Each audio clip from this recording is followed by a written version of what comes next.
¿Qué tal? Muy bien. ¿Empezamos con algún tema? Bueno, yo quería decir que he estado practicando lo de la meditación, por ejemplo, que has mandado. Me ha gustado Sí, mucho eso que lo hayas mandado por pasos y demás, porque había gente que me comentaba que no sabían seguirla y demás. Entonces, así de esta manera es una buena guía para poder hacerlo, ¿no? Y la sí, verdad es que es estupenda. Es lo que tú dices, es un reseteo del sistema nervioso. Es decir, profundo. eso Sí, es, incluí el tema este del giro de cuarto de vuelta. De hecho, sí. en privado nos han preguntado, incluso gente que ya domina un poco el Reiki y entiende la parte energética Reiki de las técnicas, pero notan que va mucho más profundo y querían que explicáramos un poquito por qué va más profundo que una práctica de meditación normal. ¿Vale? Por eso incluí también en la meditación, cuando la mano está fundida con los tejidos, este cuarto de vuelta de giro a un ritmo diferente que la respiración, porque generalmente este tipo de técnicas, sabes que se suelen hacer con coherencia cardíaca, ¿no? Es contar los latidos del corazón, intentar cada X latidos hacer una respiración y tal. Y eso fuerza mucho a que el cerebro se ponga a merced de impulsos que oye. Y de esta manera lo que hacemos es escuchar al cuerpo. Y ese sería el ritmo de nuestro sistema craneosacal. Como tú sabes, esto para los que son terapeutas no es sorpresa. De hecho, este protocolo de entrada lo estuvimos haciendo con la gente que viene a las masterclass y que son terapeutas y están aprendiendo, porque digamos que sus manos saben lo que hacen y van en profundidad. Hay cosas que no les sorprenden. Pero como se ha extendido y es una práctica muy potente para regularnos, sobre todo a nivel electromagnético, toda esta carga de ruido que estamos teniendo, dolores de cabeza, sensación de zumbido, sobrecarga de información, nos limpia muchísimo. Y cuanto más lo practiquemos, como tú bien sabes, más profundos vamos a ir. Entonces, bueno, si querías tú decir algo, perdona. Sí, que la gente lo entienda más o menos, como es igual, lo estamos muy acostumbrados a hacerlo. Antiguamente, cuando no habían ordenadores, igual estabas, por ejemplo, incluso cuando se hacían doble sesión de cine o cosas así, había un descanso, ¿no? Cuando vas al teatro hay un descanso. Es decir, cuando tú estás mucho tiempo haciendo una misma función, tu sistema se sobrecarga. Entonces, ¿cómo liberas eso? Pues cambiando de función. En este caso, ¿qué pasa hoy en día que estamos muy habituados a las tecnologías, es decir, a los ordenadores y demás? El ordenador muchas veces cuando se sobrecarga, igual que el router, ¿qué se hace? Lo tengo que apagar y encender otra vez. Es decir, el sistema nervioso, Reiniciarlo. claro, el sistema nervioso es electricidad, como tú bien dices. Entonces, todo sistema eléctrico, por ejemplo, un ordenador que es multifunción, se va sobrecargando de tareas y demás y hay un momento en el que se colapsa. Entonces, ¿qué hay que hacer? Pues apagarlo. En este caso, tú has desarrollado una técnica para no apagar el sistema nervioso, porque no se puede apagar nuestro sistema nervioso, pero Claro, no sí, puedes estar haciendo y desconectado a la vez. eso es. Pero es fabuloso lo que has hecho, porque lo que haces es descargar el sistema, ¿vale? Para que otra vez es como un reseteo, que tú le llamas un reset, un reseteo. Es decir, es como le das a volver a empezar o al apago y vuelvo a encender, al reiniciar. Entonces, con eso descargas esa sobrecarga eléctrica que tiene el sistema nervioso. Es fabulosa. Claro. Sí, esto me ha hecho recordar una conversación que tuvimos, no sé si en los grupos abiertos o en los cerrados, que alguien preguntaba que los críos, ¿no? Que no descansan, que tal.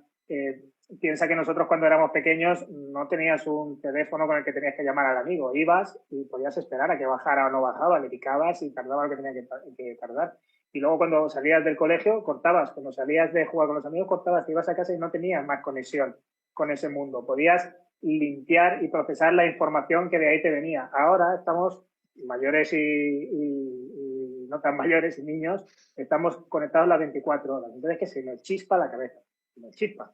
Además, ya de toda la influencia de tener aparatos que tienen vibraciones electromagnéticas y que nos perturban, ¿no? Desde el wifi al propio teléfono que tiene microondas, a cualquier aparato eléctrico que tengamos, incluso los auriculares Bluetooth también. Ahora son cómodos para esto que estamos haciendo, pero yo no los tendría todo el día para escuchar música, preferiría los de cable, porque sí que noto que me provocan un zumbido de fondo en el oído que no me es agradable. Y no porque sean malos, ¿eh? Es por ese campo de ondas que las va a conectar con el móvil, pero las va a expandir por todas mis células. Y no, Claro. no es agradable. Claro. Entonces iba encaminado a hacer esto. Entonces, si quieres, explicamos un poquito qué beneficios tiene en cada parte del cuerpo, sobre qué estamos actuando cuando hacemos eso. Primero, la respiración, ¿no? La oxigenación profunda, el ser consciente de cómo respiras, porque es fácil cuando nos estresamos, hacemos así. Cuando queremos hablar algo, cogemos aire antes de decirlo. Por eso a veces tú le dices a una persona, ¿y vas a decir algo? ¿Querías decir algo? Que dice, no. Ha hecho esa pequeña respiración inicial antes de hablar y eso es presión que te queda dentro de los pulmones. Esto es muy típico en los niños y es cuando empiezan a ir al colegio o en ambientes fuera de la familia que empiezan a bloquear los bronquios, sacar moco, bronquitis, todo ese tipo de cosas, ¿no? Por ese bloqueo. Entonces, la respiración es muy conocida, ¿no? De hecho, para meditar siempre lo que te dicen, respira, cuenta la respiración, respira por la nariz, expulsa por un lado de la nariz, por otro, te hacen tomar esa conciencia. Eso ya lo sabemos, lo hacemos de entrada, eso es fácil. Pero luego, el tema este de respirar, contando la respiración a la expiración, al final de la expiración, y contar grupos de 7 y no de 5, 5 es muy fácil. Inconscientemente contamos hasta 5 y podemos dedicar la mente a otra cosa. Tenemos mucha práctica. A 7 no. Entonces es fácil que te hayas perdido por en medio, tengas que volver a empezar. Con eso a tu cabeza le estás diciendo concéntrate, céntrate y concéntrate, que es algo que a la mente le va muy bien. Y luego, si te has pasado de 7, también es que has cogido una mecánica de respiración continua que ha perdido la conciencia de céntrate y concéntrate. O sea, estás haciendo una acción mecánica. Eso por un lado. Luego, lo que tú explicaste el otro día, ¿no? Si quieres, explícalo tú, lo de poner la mano sobre lo que serían los chakras, aunque en la osteopatía no trabajamos con los chakras, trabajamos con los plexos.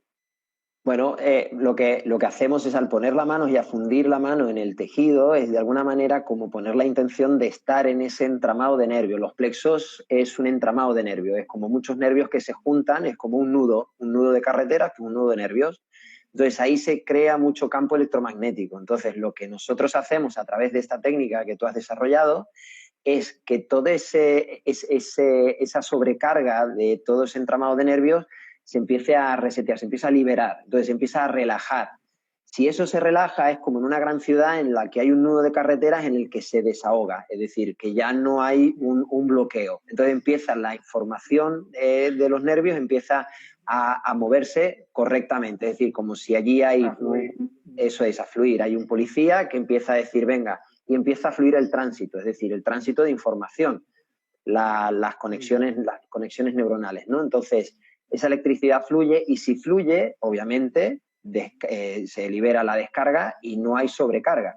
Entonces, todo empieza a fluir y entramos en un estado de no sobrecarga, es decir, de relajación. Cuando entras en un estado de relajación es cuando el estrés baja, el cortisol baja, todo baja y eso es donde puedes gestionar mejor todas las funciones del cuerpo. Claro, hay un volumen de información menor que gestionar y una información más clara, diferente y aferente. Lo que tú decías, no se desatascan estas carreteras y el cerebro no necesita enviar impulsos mayores de la cuenta para controlar una zona del cuerpo y al contrario, esa zona no necesita mandar impulsos demasiado fuertes al cerebro para ser escuchada. Entonces, toda la intensidad de todo el gasto del cuerpo baja. Al bajar esas carreteras, que esas carreteras son de conducción eléctrica, y esto es una ley física, toda corriente eléctrica le acompaña a un campo magnético, nuestro campo magnético se relaja y se reduce. Entonces nos es más fácil armonizarlo. Eso es. Y aquí yo pongo el ejemplo de cuando ves a una persona que de repente con un mínimo esfuerzo le van saliendo las cosas, es decir, las cosas que se propone, o por lo menos los pensamientos son pensamientos más decir, oye, ¿cómo no se me ha ocurrido esto? ¿Qué se le ha ocurrido a esta personita? Es que esa persona tiene el campo electromagnético más limpio, está menos sobrecargado, es decir, está más liberado. Entonces es cuando te vienen las ideas más claras, es cuando te das cuenta de cosas que antes no te dabas cuenta, es como cuando estás buscando las llaves en casa y las tienes en la mano, ¿no? La tienes en la mano, las gafas puestas, te la vas buscando.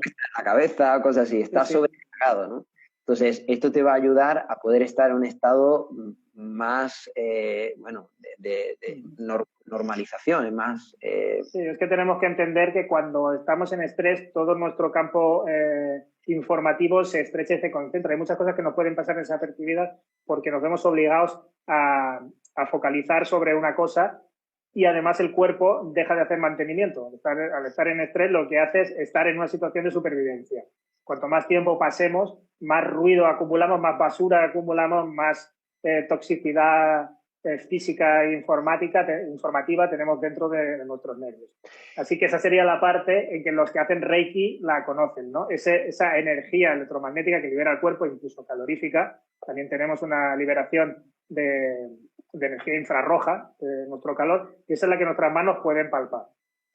Y en lugar de separar las manos de nuestro cuerpo, lo vamos a hacer teniendo en contacto con nuestro plexo, así acompañamos también la parte física. Eso es.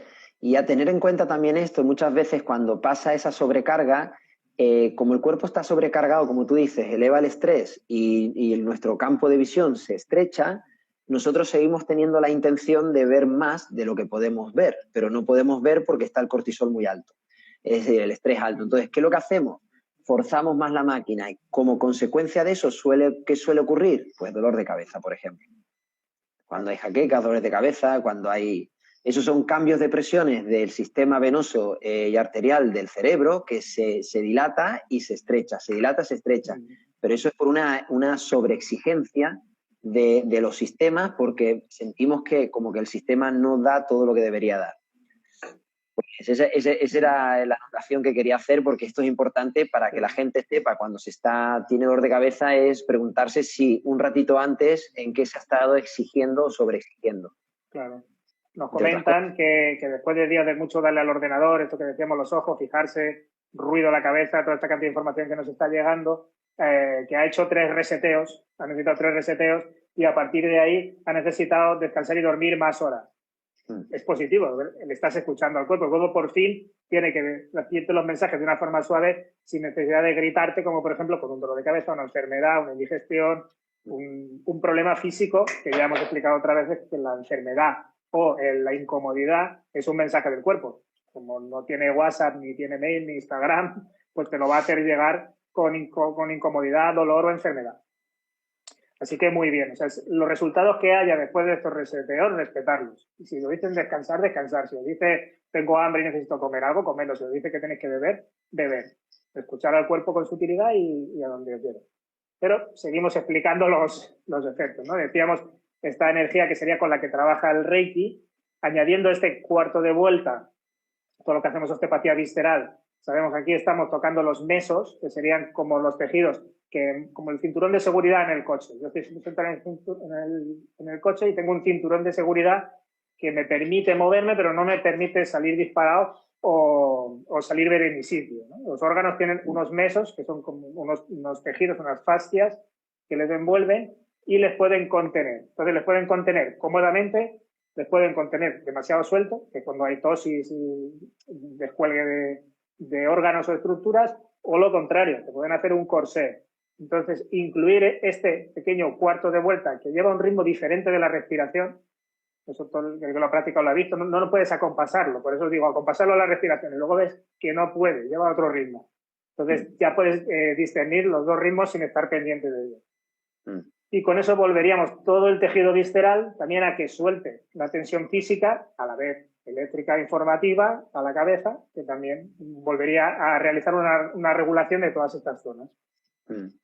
Sí, es cierto. Aquí nos dice una persona del blog de las reinas, dice, yo no hago Reiki, pero según tengo entendido, si no se hace bien o uno no se limpia, puede enfermar los órganos. Conozco casos donde incluso expertos se han enfermado de los riñones, por ejemplo. Sí, sobre los riñones es muy fácil hacerles daño. ¿Por qué? Porque no se hace bien, no porque el Reiki sea malo, sino porque no se hace bien. Los riñones, sobre todo, trabajan, como ya dijimos, descomponiendo la sangre y sacando todos los minerales que tienen capacidad electrolítica, electrolitos y otros minerales eléctricos que nosotros necesitamos para todos nuestros intercambios eléctricos y químicos para que el cuerpo funcione. El calcio, sodio, potasio, un montón de minerales. Los riñones hacen esto, por lo tanto están todo el tiempo probando si esos minerales vibran correctamente. Por ejemplo, es un órgano que vibra, además de tener un gran movimiento, tiene mucha presencia vibracional. ¿Qué ocurre si a una cosa que ya tiene una vibración, le aceleras la vibración, le aceleras la vibración, le aceleras tanto que llegará un momento que se va a bloquear? No va a poder vibrar más y se va a bloquear. ¿Por qué? Porque yo no le he escuchado.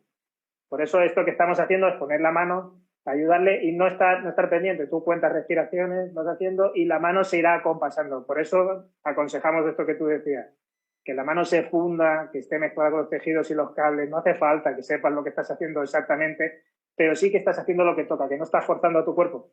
Es cómodo. Eso es. Para él.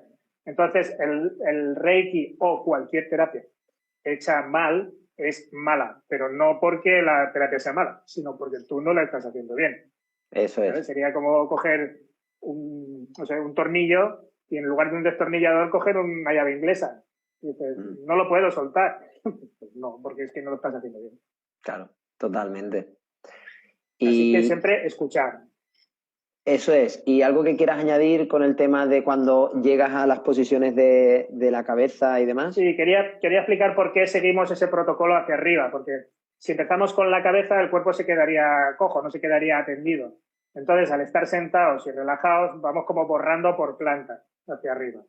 Vamos quitando información de partes que van cogiendo su ritmo y podemos relajar las piernas, después relajaremos las vísceras, relajaremos los órganos diafragmáticos, superiores e inferiores, la deglución, la respiración. Esto habéis visto que aquí libera, es cuando más calor libera esta zona, nos relaja más, es cuando más frena la respiración, cuando más la amplía, cuando más nos oxigena, porque quita mucha más información. Digamos que dejaríamos solo la cabeza para tratar. La máquina ya estaría bien y tendríamos que tratar al conductor.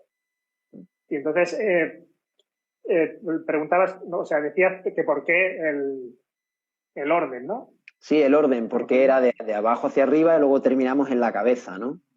Claro. Siempre empezamos por los laterales, que es el hueso esfenoides, que ese está relacionado, lo enseñaré aprovechando que tengo el cráneo, ¿vale? Cuando nos ponemos las manos aquí, en este lado, estaríamos en esta zona. Fijaros que es un hueco, ¿eh? Aquí pasan músculos. O sea, cuando tocamos aquí, que no hay un agujero, en realidad sí lo hay, está lleno de tejido. Pero lo importante es lo que hacemos dentro de la cabeza. Cuando abrimos una cabeza, justo en estos laterales, ¿ves? Aquí, donde teníamos el agujero, la patilla y esta zona de aquí, que sería esta, estamos muy cerca de esta estructura central de la cabeza, que esto para nosotros, justo aquí detrás, para nosotros es lo que llamamos la sincondrosis esfenobasilar. Es una articulación que no tiene cartílago, pero tiene flexión. Es lo que provoca que todo el cuerpo pueda dilatarse y sobre todo el cráneo, tener movimiento. Y aquí está la hipófisis, la madre del cordero. Todo el cerebro elabora decisiones y las tira sobre esta glándula que envía emisores químicos a todo el cuerpo para que se ejecuten esas órdenes. Entonces nosotros, al tocar aquí, lo primero que hacemos es aprovechar ese frenado que le hemos hecho al cuerpo y esa reorganización para que también las órdenes de la cabeza dejen de salir alteradas. Vale. Pues eso sería primero aquí. Después aquí, para dejar de pensar y darle al tarro. Después aquí los laterales, que es esto que hemos dicho, pensar que estos agujeros que hay aquí, estas fosas, están llenas de cerebro, están llenas de cortes y de funciones. Entonces, cuando hemos hecho esta, frenamos la emisión, con esta frenamos el ruido, con esta, cerca de los oídos, frenamos toda esa necesidad decisoria de la cabeza, con esta superior armonizaríamos todas las funciones de integración y reconocimiento de la información y finalmente esa energía central sería nuestra glándula pineal, que sería nuestro sintonizador vibracional, ¿vale? Sería como si todas nuestras células, esto lo hemos explicado en alguna masterclass, como si todas nuestras células fueran transistores, cada uno podría coger una emisora diferente. De hecho, un cáncer serían células que cogen una emisora que no tocan, o se han hecho su propia emisora. Entonces, la glándula pineal debe estar centrada y vibrando para que todas nuestras células tengan una sola emisora a la que conectarse, una sola vibración. Vale. Vale, estupendo. Entonces, pues ahí estaríamos ya en un estado de relajación donde podemos seguir unas cuantas respiraciones y entonces sí entrar en una meditación profunda y satisfactoria.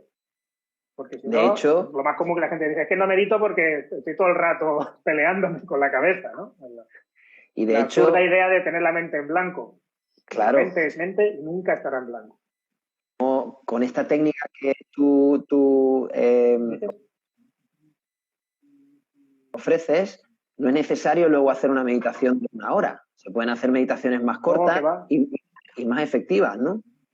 Sí, es lo que mucha gente nos ha dicho. Me dice, es que es como un atajo. En vez de estar 1 hora peleándote con la cabeza y luego aprovechas 10 minutos de meditación, son 10 minutos de limpieza y media hora de meditación súper fructífera. De hecho, el cuerpo en un momento te dice, ya estoy.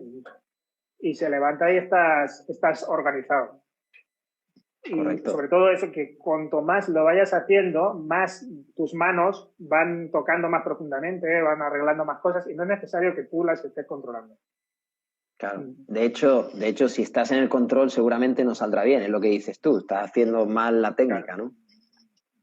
Dejar hacer. Por eso es bueno, como cuando tratamos nosotros, ¿no? Que no estás en una sola cosa, en un síntoma y tal, sino que nuestras manos hacen 3 o 4 campos a la vez. Tienes una mano haciendo otra cosa, otra haciendo un estiramiento, un reseteo y tal. ¿Para qué? Para que el cerebro no esté pendiente y controlando lo que tú haces, porque si no es muy fácil que las personas que son escépticas o resistentes o están muy agarradas a la enfermedad y no quieren curarse, o sea, vienen a curarse pero en realidad no quieren abandonar la enfermedad y los beneficios que les reporta, controlan lo que haces e intentan taponarlo o crear un efecto de pseudo resolución, que esto tú lo sabes como yo, ¿no? Que a veces tienes que dejar al cuerpo también que te mienta un poco, porque Ya. hay algún motivo para ello, y crear esa falsa idea de como que ha habido un engaño de curación, ¿no? O sea, no, con esto no nos hagamos trampas al solitario.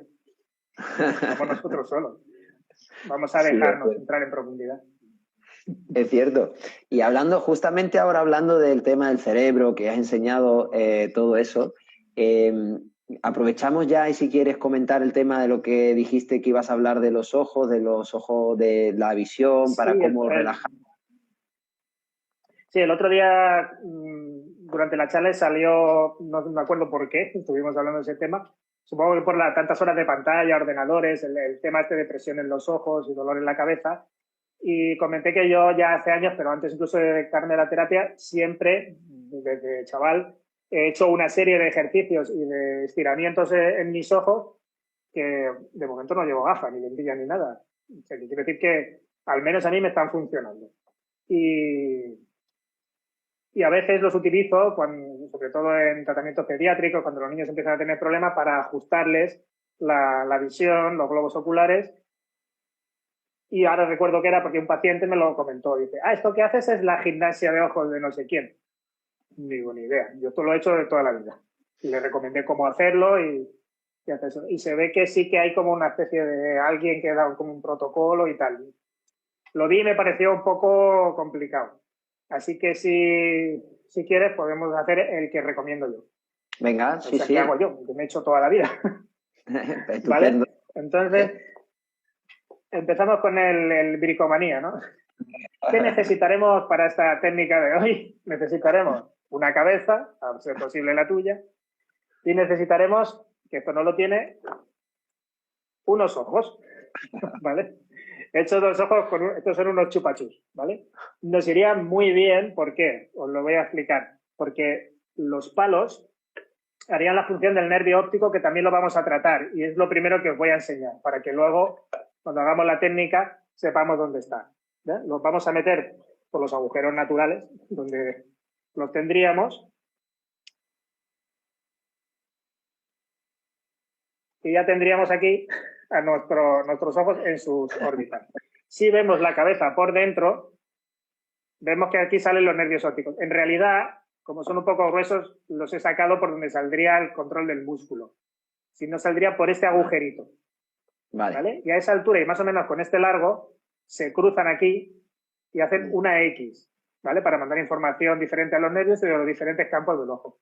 Esa X que cruza se llamaría quiasma óptico, ¿vale? Vamos a incidir también sobre estos palitos. Vale. Así que lo explico primero con el cráneo para que para que lo veamos más claro, porque si os lo explico directamente no vais a ver dónde estoy tocando y no quiero que os hagáis daño en los ojos. Así que empezaríamos de esta forma, ¿vale? Os lo pongo en primer plano. Nosotros tocaríamos nunca sobre el ojo ni sobre la retina, sino sobre el hueco, ¿vale? Pondríamos un dedo aquí y otro dedo aquí. Entonces haríamos fuerza para juntar nuestra vista en el centro. Los dedos no van a hacer palanca, solo se van a poner en un sitio donde no nos hagan daño y notamos que tienen un apoyo en los ojos y serán nuestros músculos los que hagan fuerza contra nuestros dedos. Así no nos podemos hacer daño porque tiraron de parar. Entonces, un movimiento sería en el centro, intento juntar la vista, cambio un dedo, pongo uno aquí, otro aquí, intento mirar a la derecha, cambio los dedos, intento mirar a la izquierda, me los sujeto por debajo de las cejas, ahora lo diré con mi cara, ponemos aquí, intentamos mirar hacia arriba y resistiríamos ese músculo, lo ponemos por debajo, haríamos palanca aquí, también bajaríamos los ojos y siempre acabaríamos con uno de estos al final, ¿vale? Vale. Y después haríamos una compresión de vaciado, porque a veces el ojo, como tiene que renovar el humor vítreo y regular las cámaras del ojo, porque el ojo tiene 2 cámaras, deberíamos regular la presión interna. ¿Y eso cómo lo haremos? Presionando la bola del ojo a través del párpado. Pero, ojo, no aquí, en la pupila, ¿eh? No vayamos a tener un problema. Sino hasta donde nos dejen entrar los dedos en nuestra órbita, en cada lado, y haremos una pequeña compresión muy suave, muy suave, muy suave, hasta que tengamos una sensación como si una ventosa se soltara, como si se hiciera. Y ya está. Y ahí lo tendríamos que dejar. Vale. Ahora doy todo el protocolo de la gimnasia. ¿Vale? Eso es como lo haríamos con el cráneo, ahora lo voy a hacer como lo haría yo. Si queréis lo podemos hacer todos a la vez. Lo primero sería, imaginar en tiempo real, estamos con un ordenador, un móvil, ya tengo la vista cargada, incluso veo borroso, que es lo que tú dijiste el otro día, ¿no? ¿Cómo era? 20 minutos de mirar. Bueno, regularlo al tiempo que veáis que vuestros ojos aguantan. ¿Qué haríamos lo primero? Apretar fuertemente la cara y hacer, ¿vale? Hacer caras, hacer gañotas, que se dice en catalán, estrujar, abrir, para relajar un poco la musculatura facial. Entonces, hago 3 o 4 de esas y miro todo lo lejos que pueda, ¿vale? Si estoy en una ventana, pues al campo, a la montaña, o lo más lejos, al edificio de enfrente, lo más lejos que me dé. Vuelvo a hacer otras cuantas, miro a mitad de camino, vuelvo a hacer otras cuantas, miro cerca. Y repito eso 3 o 4 veces. Haciendo las gañotas, haciendo presión, haciendo muecas, mirando lejos, mirando en medio, mirando cerca. Y aquí sí que empiezo ya el protocolo sobre los ojos. ¿Vale? Como hemos dicho en el esqueleto, metería los dedos aquí y fuerzo a mirar la punta de mi nariz. Los meto hacia adentro. Acordaros que no hago fuerza con los dedos, ¿eh? Los dejo quietos y son mis ojos los que empujarán los dedos. Aprieto y cuando vea que podéis notar, porque el nervio óptico ya veis a dónde llega, como alguna presión dentro de la cabeza, hacerlo suave y amablemente. Y ahora un momento que se distiende. Pasamos un dedo aquí al otro lado y miramos a nuestra derecha. ¿Vale? Unos cuantos segundos, 7, 8, 10 segundos. Cambiamos de lado. Miramos a nuestra izquierda. Cambiamos hacia arriba, metemos un poco los dedos aquí debajo. Siempre yo abro los ojos para verlo, pero hacerlo con los párpados cerrados, que protegeréis el ojo. Nunca la pupila, acordaros. Siempre entre la esclerótica blanca del ojo y la órbita. Miro para arriba, incluso tiro de las cejas y relajo. Lo hago abajo y lo mismo. Aprieto abajo con los ojos. Eso es. 5, 10 segundos y relajo. Y acabo siempre con haciendo fuerza al centro, mirando la punta de la nariz. Muy bien. Y ahora haríamos lo de coger el ojo. Acordaros, mirar, y abro el ojo, mirar dónde estoy cogiendo. ¿Vale? No estoy agarrando aquí, por el amor de Dios. Cuidadito con eso. Cogemos los laterales y empezamos a comprimir despacito, muy suave. Eso es, no tienen que sentir dolor. No, para nada, al contrario, una sensación de alivio. Vamos comprimiendo y de un momento que hace como si algo se despegara.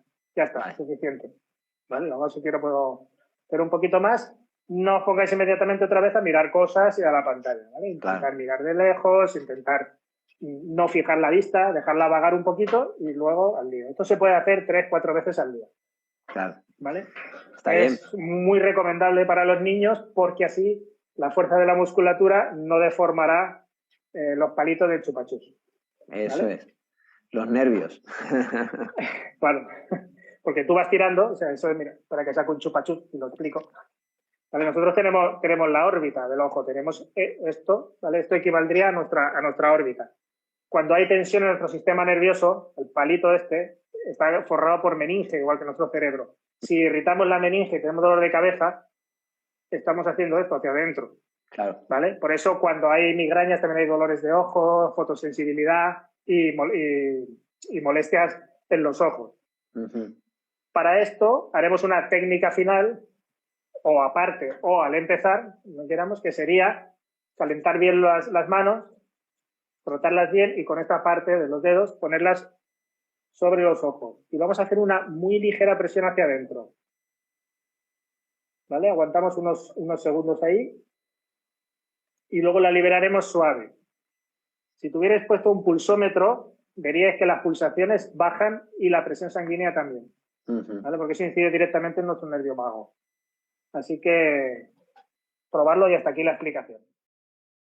Pues ya podéis coger ese trozo y practicarlo. Es muy, muy recomendable, porque yo lo he utilizado toda la vida y me ha ido bien.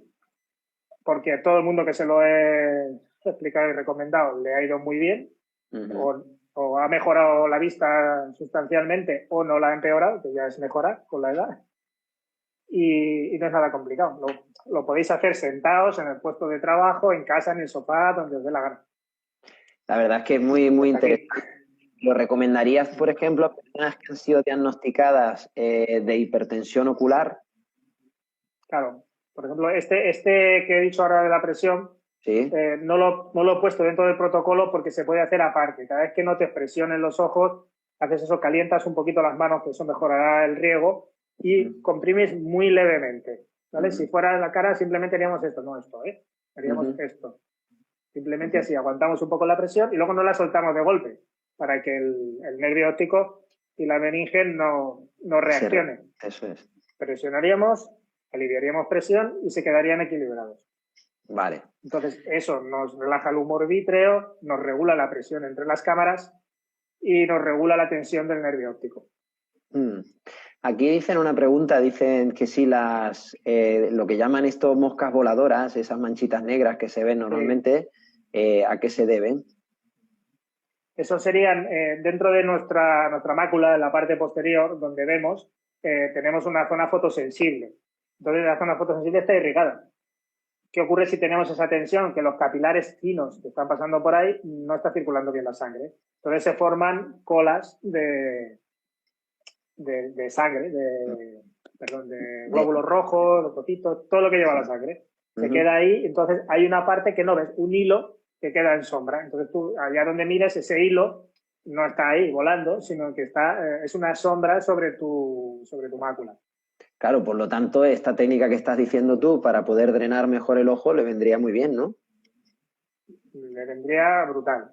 Y también prevendría las cataratas, porque las cataratas es una presión sobre la bola del ojo de toda la musculatura que le va comprimiendo, le asfixia, le quita la capacidad de renovar el líquido del humor vítreo, que es como una gelatina transparente, y se va estropeando, como un plástico antiguo que hubiéramos dejado al sol. Claro. De hecho, lo dejamos al sol porque todo el tiempo nos está pasando luz. Por eso las cataratas, en gente que está, por ejemplo, y el glaucoma, ¿no? En gente que trabaja a la intemperie, que le ha dado mucho el sol, que no tiene gafas de protección, es más común. Claro. Pues muy interesante, ¿eh? Sí, ¿ves? Nos preguntan que si para los niños que tienen un índice de miopía este ejercicio le va bien. Les va estupendamente. Y les podéis enseñar a hacerlo ellos. Si son muy chiquititos, le ayudáis vosotros, porque simplemente con que le toque y diga, mírate la nariz, ahora mírame a la derecha, mírame a la izquierda. Los niños solo con un pequeño toque y 3 movimientos ya quedarían estirados. Claro. Y ya lo creo que funciona. O sea, como persona, o sea, como usuario mío y como terapeuta, esto lo utilizo continuamente con los niños. Sí, también preguntan para el astigmatismo, hipermetropía, astigmatismo. Claro, todo eso está derivado de que los ojos no están funcionando bien, de que las presiones entre las cámaras se se han alterado, de que el humor vítreo no funciona, de que la mácula no está en su sitio, de que el nervio óptico está doblado o estirando mal. Claro. Es porque todas esas patologías se deben al ojo. Luego hay algunas otras que se deben al cerebro, ¿vale? Porque los ojos no ven, solo transmiten luz. Y montan y convergen las imágenes conforme el cerebro le dice. Nosotros en realidad vemos o interpretamos lo que vemos con el cerebro. Es como una cámara de fotos. Una cámara de fotos no entiende lo que es fotografía, no sabe si es tu madre o tu tía. ¿Vale?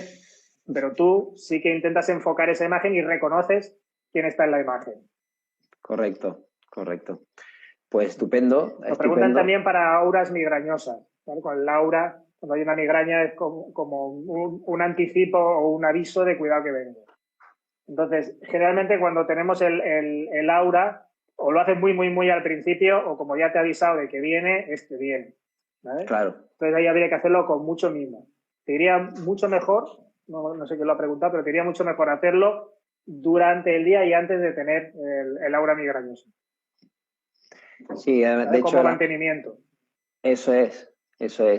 Y también decir que viene muy bien para todo tipo de migrañas. No todas las migrañas vienen de cansancio ocular, ¿vale? O de una restricción, pero sí que muchas vienen por una tensión de las meninges que has hablado, de esas membranas que envuelven el cerebro y envuelven a su vez dentro del cerebro los nervios ópticos y demás. Entonces, si esas membranas se pueden relajar a través de esta técnica, pues viene mucho mejor, porque al moverse mejor la sangre, porque hay menos tensión en el cráneo, en el cerebro, pues la presión baja y el dolor disminuye, la inflamación baja y el dolor disminuye. Sí. Para que la gente lo entienda, la meninge en nuestro cerebro sería como un gorro de piscina, un gorro de piscina de esos de goma súper apretado. Claro. Te duele la cabeza, te dolería el cráneo. Entonces, ahora imaginar que nuestro cerebro tiene un gorro de piscina que le debe ser cómodo, le debe contener y no le debe asfixiar. Y ese gorro de piscina también está unido a los palitos del chupachus. Está cogiendo los nervios ópticos. Entonces, claro, ese gorro, si lo irritamos por funcionamiento del cerebro, por intoxicación del alcohol, puede dar dolor de cabeza, según qué comidas, alergias, que el hígado no funcione bien. Entonces, ese gorro de piscina se retrae y ya te empieza a dar problemas en los ojos, en el cerebro y dolor, migraña. Totalmente cierto. Sí, sí. No sé, aquí decían algo, a ver si lo puedo leer. Dice, ya hace muchos años que practico con los ojos esto que decías de mirar cerca, lejos. Yo digo variar la profundidad de campo, empezar fijando la visión de cerca e ir relajando. Mirar a un punto hasta que lo ves nítido. Hasta que lo ves nítido. Es que la idea, cuando nosotros, el tema es que, como tú bien has dicho, ¿no? El ojo tiene un cristalino, hay un músculo, luego tiene cámaras donde hay líquidos, ¿vale? Entonces, si el músculo o los músculos de los ojos, tanto los músculos que hacen que muevan el ojo y el músculo que es el cristalino, que es como la lente que abre y cierra dependiendo de la luz que quiera entrar y demás, si nosotros estamos mucho tiempo sin mover ese músculo, es muy fácil probarlo con la mano, es decir, coger algo y apretar. Por ejemplo, yo cojo este vaso, ¿no? Y yo aprieto y estoy así una hora. Cuando yo lleve 20 minutos seguramente se me han acalambrado los dedos, me duele, claro, empiezo hormigueo, dolor, lo que sea. Lo que tú estás invitando es a que cuando se hace esos cambios de mirar hacia más a lo más profundo, es cuando esa lente se tiene que mover, ese músculo se tiene que mover para enfocar otra vez. Es decir, cuando los músculos los movemos hacia un lado o hacia otro, es que estamos dinamizando todos los músculos para que otra vez soltemos el vaso. Es decir, no estemos todo el tiempo con el vaso así, si no acabamos con dolor, obviamente. Claro. Por eso digo que después de hacer esta técnica no vuelvas otra vez enseguida a cargarte la vista o a leer o a mirar pantallas, porque también físicamente necesitarías moverte para que tu cerebro vea la movilidad y el espacio de otra manera, también se resetee y se estire. El ojo es bastante complicado, no sé si te acuerdas cuando estudiábamos anatomía con el insigne Tito Cobeña, el día de las cámaras del ojo nos meamos de risa, o sea, era ya, parecía un chiste. Porque como el ojo tiene dos cámaras, tenías que definir anatómicamente cuáles son las cámaras, ¿no? Entonces, la cámara anterior se delimita en su cara anterior por el iris y en su cara posterior por la cara anterior de la cámara posterior. Mira, ojo, porque definir todo eso y la cantidad de cosas que hay en un ojo, os recomiendo mirar la anatomía. Pero Sí. cuando empezabas con la cara posterior de la cámara anterior y la cámara posterior de la cámara anterior que delimita con la cámara anterior de la cámara posterior, dices, madre mía. Por favor, qué hartón de reír con aquello. Vuelta, ¿no? Sí, sí. Era como los hermanos más, ¿no? La parte contratante de la primera parte.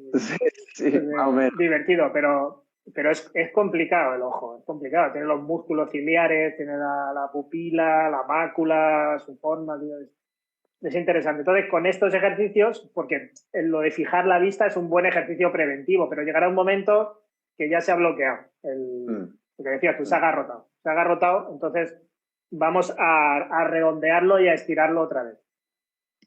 Mira, aquí dice una Monse, dice, enfoques bien e ir alejándote. Y luego a la inversa, ¿no? Tengo un poco de miopía y astigmatismo y hace años que no uso gafas ni las necesito. Eso está genial. Claro. Por eso, porque va previniéndolo con ese cambio de enfoque y de distancia. Iría haciendo ese movimiento y el ojo se redondearía. ¿Por qué los miopes tienen el ojo así y los hipermétropes lo tienen así? Porque la musculatura se acostumbra y dobla el globo. Caramelo del chupachus, en vez de dejarlo redondo, o lo hace así y tenemos hipermetropía, o lo chafa de esta manera y tenemos miopía. Cambia el punto de enfoque, donde deberías estar algo redondo y entra aquí la luz y se representa aquí. Si tú haces esto, pues vas a tener que cambiar el enfoque, porque digamos que la imagen te queda detrás del ojo. Y si haces lo contrario, vas a tener que cambiar el enfoque porque la luz te quedaría a mitad de camino de la mácula. Por eso, como preventivo, eso está muy bien. Y está bien que lo apunte porque ya no ha necesitado otro tipo de adaptación, ni siquiera gafas. Así que, pues bueno, muy bien. Persevera. Yo tanto recomiendo hacer este ejercicio como si tienes problemas de vista, que te lo pueda ver, por ejemplo, un osteópata, porque a lo mejor te puedes evitar evitar dolores de cabeza e incluso hay gente que nos ha dicho, ¿no?, que han podido dejar las gafas y a veces ni siquiera con operación. Claro. Sí, porque pensemos también lo que decíamos, ¿no? Una cosa, ahora estamos hablando del ojo y lo que sujeta el ojo, pero el ojo está sujeto a la caja. Claro. Si la caja tiene cualquier deformación, es muy típico después de un nacimiento con fórceps que haya un extray lateral, un giro de esa estructura tan central que hemos visto, entonces ya tendrías un ojo más adelantado que otro o más superior que otro. Y eso tus ojos tienen que andar compensándolo. Entonces, sin arreglar eso, no podrías operarte los ojos porque los ojos están mal porque están necesitando estar mal. Entonces, hay que mirar el envase y los ojos, hay que mirar toda la estructura. Claro, y muy eso importante. Pues, lo hacemos en la osteopatía, con la osteopatía craneal y maxilofacial. Bueno, lo que yo estoy viendo ahora que es que la cabeza del esqueleto está un poco visco, ¿eh? Sí, ya he intentado girarle, haber hecho lo que he podido, ¿eh? Todo bricomanía total. No, pero tiene su Está punto, hecho con cinta aislante y no chupachus. O sea, tampoco... Está pero muy bueno, bien. lo hemos entendido, ¿no? Está muy bien, tiene su... Bueno, vamos a ver si aquí dicen algo más o quieres comentar algo tú. ¿Algo de, perdón? Si quieres comentar algo tú o quieres que busque alguna pregunta aquí. No, que teníamos alguna pregunta, pero Ana me está apuntando una. Teníamos alguna consulta que nos habían hecho en privado. Vale. Nos pregunta que si para vista cansada funciona. Claro que funciona. O sea, Sí, claro. Es lo que es. Es ideal. Es ideal, claro, porque obviamente la vista cansada es de que ya los músculos del ojo se empiezan a cansar, entonces no empiezan a hacer la función que tienen que hacer. Entonces, con esta técnica lo que estás haciendo es dándole un poco de volver a darle la función que tiene el músculo, ¿no? Y el ojo en general. Entonces, eso hace que la vista cansada desaparezca. Claro. Si se cansa, si tienes piernas cansadas es porque están haciendo algo que no les es cómodo hacer. Vista cansada, por lo mismo. Claro. Totalmente. La pregunta esa por privado, ¿qué querías decir? Sí, era sobre los cánceres. ¿Vale? Sabes que antes lo hemos hablado tú y yo, ¿no? Que ahora, si hacemos estas charlas, siempre estamos hablando del coronavirus, el coronavirus y el coronavirus. Y el 5G y el coronavirus. Si estas charlas las hubiéramos hecho tiempo atrás, que no estuviera este tema, el tema que más preocupaba a la gente que no entiende son los cánceres. ¿Por qué se producen los cánceres? ¿De dónde salen los cánceres? ¿Por qué mi cuerpo está haciendo esto? ¿Cuál es el mecanismo? Y creo que ahora, con toda la cantidad de información que mucha gente se está haciendo especialistas en fisiopatología, con todo esto del 5G, los hematíes, la tormenta de citoquinas, que si el riñón, que si el no sé qué, estamos entendiendo un poquito más de lo que se entendía antes, cómo funciona el cuerpo, ¿no? Como por ejemplo esto de los virus, que para una rama de la medicina los virus son entes en sí mismos, y para otra rama de la medicina son exosomas, es decir, como emisarios con una información que van a provocar una reacción en otras células, comunicándoles la agresión que están sufriendo, ¿no? o el desorden que están sufriendo. Entonces, los cánceres, vistos desde el punto de vista de la osteopatía, como yo los he visto en los cuerpos durante todo este tiempo, y sabéis que hay bastante personas de las que nos están viendo ahora que los hemos tratado en estos procesos y han entendido perfectamente de dónde viene y cómo viene, ¿no? El origen emocional de los cánceres. Todos sabemos que, salvo que tú hayas trabajado en Chernóbil o en algún sitio donde hay una radiación masiva, la causa no va a ser exógena, va a ser endógena. Va a ser dentro de tu cuerpo el que ha hecho eso, el que lo ha provocado, ¿no? Entonces, si te parece, explico un poquito a nivel interno cómo vemos nosotros que funciona, y a ver si a alguien de los que está investigando los cánceres podría coger con todos los medios que tienen y estudiar por ese lado, porque las cosas que van descubriendo sobre los cánceres nos van dando la razón a lo que nosotros vamos haciendo normalmente.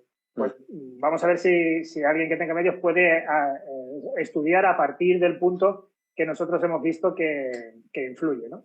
Vale. Y relacionaremos, si quieres la parte de las emociones, te lo dejo a ti, ¿no? Porque cada emoción nos afecta en una parte, pero ¿qué estaría pasando dentro del cuerpo? Nosotros, cuando tenemos un foco de una emoción dentro del cerebro, nos altera, por eso que hemos estado viendo, ¿no? Ahora que hacemos esto de los plexos, podemos entender las alteraciones biomagnéticas, bioeléctricas y bioquímicas que se generan por un mal funcionamiento o a veces simplemente por un funcionamiento de día a día sobredimensionado, ¿no? Sobre todo el estrés, lo que decíamos. Cuando estamos en estrés, nadie hace mantenimiento en el cuerpo. ¿Qué ocurriría si nuestro cerebro creara un foco de acción mucho mayor que el que se encarga de regular? Es decir, hay alguien que da la orden, da la emisora, pero sin embargo creamos por un shock emocional, por un accidente vivencial o por un estrés mantenido, creamos un foco que crea una emisora superior en capacidad de emisión en todo el cuerpo o en una zona superior a la que nosotros tenemos de forma fisiológica, ¿no? Pues que estas células estarían recibiendo una información errónea y estas células empezarían a mutar. No es raro que las células muten. Todo el día estamos haciendo células mal hechas. Hacemos células buenas y hacemos células mal hechas. Pero las células que están mal hechas hacen lo que se llama apoptosis. Es como el suicidio celular. Se mueren porque ¿quién les dice que se mueren, ¿no? Hay dentro de nuestro cuerpo una parte que es como un lector de código de barras que lee vibracionalmente la información de la célula y reconoce si está correcta o no. Si tengo un foco superior a la capacidad de ese otro corrector, es más fuerte o grita más que esa parte, digamos que esas células mal informadas podrían pasar como buenas. Vale. Para entenderlo sería como en el supermercado, ¿no? En una cajera va pasando y va pasando los códigos de barras, pero imaginemos que el aparato aquel no funciona bien o no está leyendo bien o está equivocando los códigos de barra y la cajera sigue pasando cosas, sigue pasando cosas. Y cada cosa que pasa por el lector ya es tuya. Claro. Y a lo mejor está pasando información unas galletas y en realidad es pues un filete de pavo o de ternera. Y creen que es una galleta. Y a la cajera, que sería quien ha de controlar eso, pues, le da lo mismo porque no lo está viendo, no lo está sabiendo. Claro. No lo está controlando, porque hay un ruido superior o una distracción bioeléctrica superior a la que tendría que haber y no le permite ver eso. Entonces, cada célula que pasa, que no serían, a veces son las células completas, a veces sería uno de estos exosomas, parecido a un virus. Una rama de información que viaja por el cuerpo, pasa por aquí el código de barras y el código de barras le da como bueno. Vale, pasa para adelante. Entonces es como darle permiso de obra. Claro, para Esa entenderlo... célula, cuando vuelva otra vez a la zona de donde ha salido con esa información y ese permiso de obras, Sí, autorización a hacer un tejido malignizado. Venga, el cuerpo no va a saber que es maligno, porque claro, aquella zona tiene permiso de obras. claro. Entonces, Al para tener entender... permiso de obras, por eso Son, es algo que nuestro cuerpo le hace a sí mismo, pero no porque tenga ganas de matarse a sí mismo, sino porque no sabe que lo está haciendo de esa manera.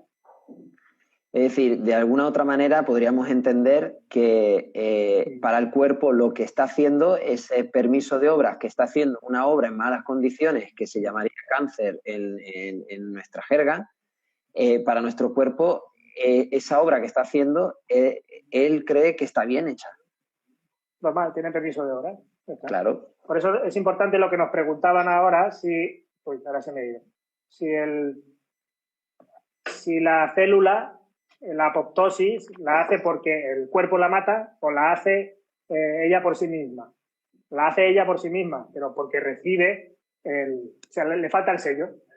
Al contrario, hace un sello como ¿cómo dicen eso? Fake, ¿no? Mala, pum. Esta es mala.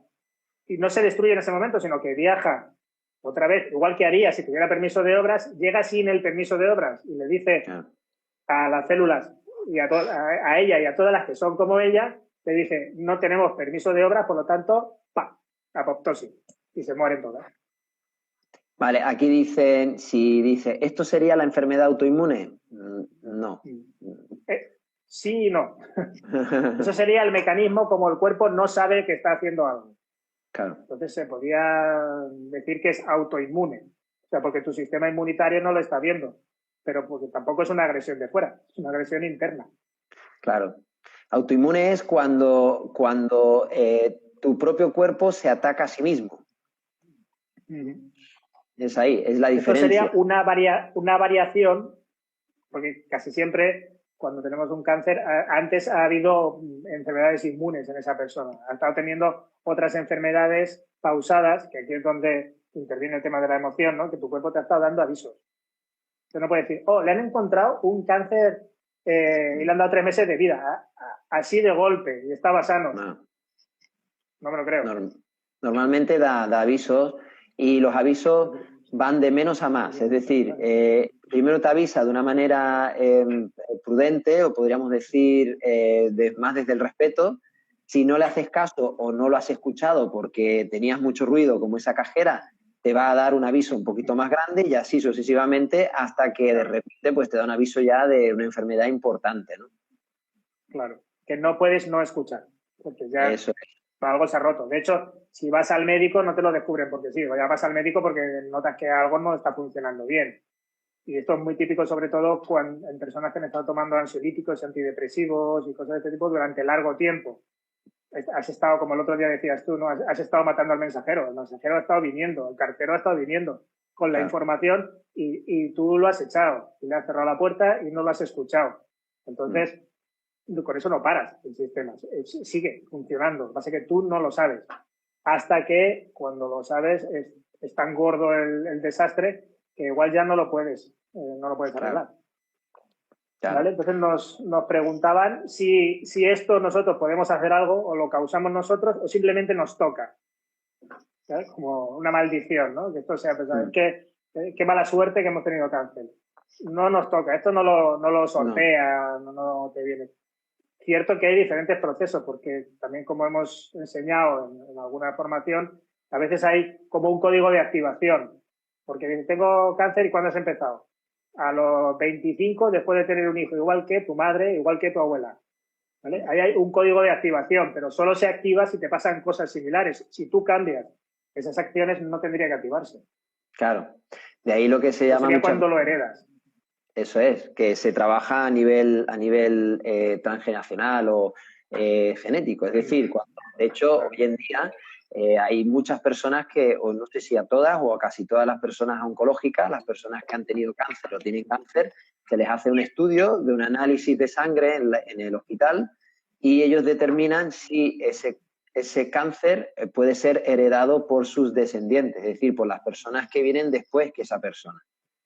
Entonces, ahí pueden ellos ver a través de una prueba si eso puede ser heredado. Por lo tanto, están demostrando científicamente que los cánceres se heredan. Es decir, que si vemos, y nosotros, desde el punto de vista ya osteopático, lo que también analizamos también es si esa persona, o sea, si hay otras personas en el árbol genealógico que han tenido cánceres o no, pero hay otras personas que han tenido una serie de conflictos o situaciones determinadas en la vida.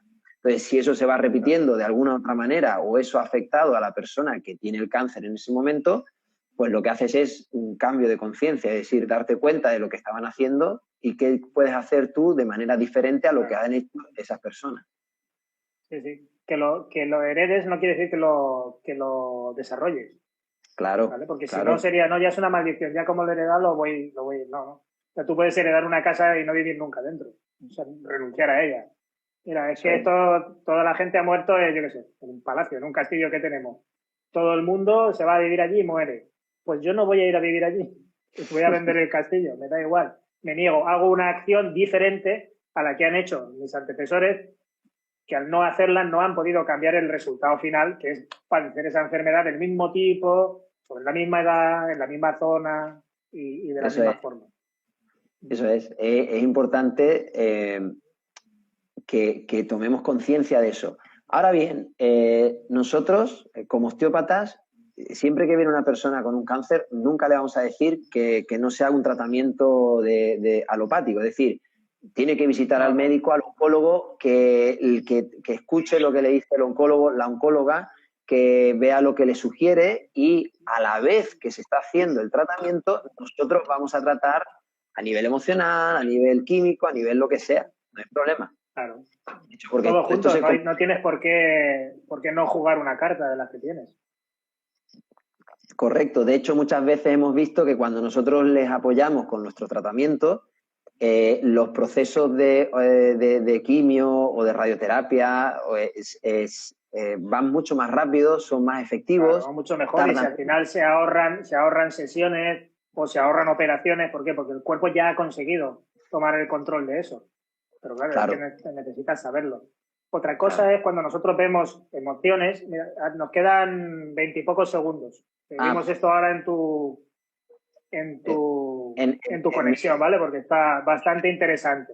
Venga. ¿Vale? Entonces, aportaremos esto, ¿no? El cómo yo tomo la conducta y cómo nosotros podemos detectar la línea de acción que está llevando el cuerpo y cómo muchas veces hemos avisado a pacientes de decir, no sigas por ahí,